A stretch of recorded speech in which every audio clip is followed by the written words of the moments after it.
শ্ৰীকৃষ্ণ মনুষ্যৰ পৰা ভগৱানলৈ উত্তৰণ এটা বাস্তৱ কাহিনী। তেওঁৰ জন্ম হৈছিল এখন কাৰাগাৰত, তেওঁৰ মৃত্যু এখন অৰণ্যত, কিন্তু গোটেই জীৱনটো যেন এক মহাকাব্য। তেওঁক কোনোবাই কয় দেৱতা, কোনোবাই কয় ৰাজনীতিবিদ, কোনোবাই কয় প্ৰেমিক, আকৌ কোনোবাই কয় ধ্বংসৰ দূত। কিন্তু শাস্ত্ৰ আৰু ইতিহাসে কৈছে ভগৱান শ্ৰীকৃষ্ণ এজন ঐতিহাসিক সত্য, এক অলৌকিক মানৱ, ভগৱানৰ এটা অৱতাৰ। শাস্ত্ৰই কি কয়? ভাগৱত পুৰাণ, মহাভাৰত, হৰিবংশ, গীতা, ব্ৰহ্মবৈৱৰ্ত পুৰাণ সকলো শাস্ত্ৰতে ভগৱান শ্ৰীকৃষ্ণক পূৰ্ণাৱতাৰ বুলি কোৱা হৈছে। স্বয়ং নাৰায়ণৰ অৱতাৰ, যিজন প্ৰেম, ৰাজনীতি, ন্যায়, ধৰ্ম, মুখ্য আৰু লীলা সকলোৰে চূড়ান্ত ৰূপ। গীতাৰ শ্লোক 4:7-8 কৈছে যদা যদা হি ধৰ্মস্য গ্লানিৰ্ভৱতি ভাৰত তদাস্মানাং সৃজম্যঃ সম্ভৱামি যুগে যুগে। অৰ্থাৎ তেওঁ বাৰে বাৰে আহে অন্যায় নাশ কৰি ধৰ্ম স্থাপন কৰিবলৈ।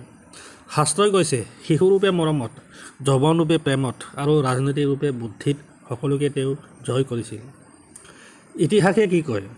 মহাভাৰতৰ যুদ্ধ, য'ত তেওঁ অস্ত্ৰ নোলোৱাকৈ বা অস্ত্ৰ নধৰি কেৱল ৰথ চালক হিচাপে ইতিহাস সলনি কৰিছিল, সেইটো কেৱল কাহিনী নহয়, একাধিক পাঠান, আফগান, গ্ৰীক আৰু চীনা প্ৰাচীন কিতাপতো ইয়াৰ উল্লেখ আছে। গ্ৰীক বুৰঞ্জীবিদ মেগাস্থেনিছে ইণ্ডিকাত কৈছে Indians worship a black complexion deity named Heracles of Mathura। এই হিৰাকুলছ ভগৱান শ্ৰীকৃষ্ণ। দ্বাৰকা নগৰী, যাক বহুতে শ্ৰীকৃষ্ণৰ পৌৰাণিক কল্পনা বুলি ভাবিছিল, ইয়াক 2002 চনত সাগৰৰ গৰ্ভত আৱিষ্কাৰ কৰা হয়।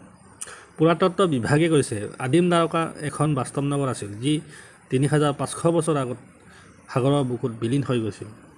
শ্ৰীকৃষ্ণ মানে কেৱল অৱতাৰ নহয়, এক কলা ৰঙৰ প্ৰতিবাদ, এক প্ৰেমৰ বিপ্লৱ, এক সত্যৰ প্ৰতিনিধি। কলা ৰং, ইয়াৰ অৰ্থ ই সকলো আৱৰণ ঢাকি ৰাখে। কৃষ্ণ কলা আছিল, সেয়ে তেওঁ সকলো দুখ নিজৰ মাজত ঢাকি ৰাখি আনক সুখ বিলাই মুক্তিৰ পথ দেখুৱায়। বাঁহী, ইয়াৰ প্ৰতীকী অৰ্থ হ'ল আহ্বান জনোৱা। তেওঁৰ বাঁহীৰ সুৰে সকলোকে আহ্বান জনায় আন্ধাৰৰ পৰা পোহৰলৈ গতি কৰিবলৈ। তেওঁৰ বাঁহীৰ মাতত জীৱাত্মা জাগি উঠে। ৰাধা, আত্মাৰ আটাইতকৈ শুদ্ধ আৰু পবিত্ৰ প্ৰেম। তেন্তে কৃষ্ণ সঁচানে? ইতিহাসে কয় হয়, শ্ৰীকৃষ্ণ আছিল এক ঐতিহাসিক চৰিত্ৰ। শাস্ত্ৰই কয় তেওঁ আছিল স্বয়ং ভগৱান। হৃদয়ে কয় তেওঁ এতিয়াও আমাৰ মাজত আছে। ধন্যবাদ।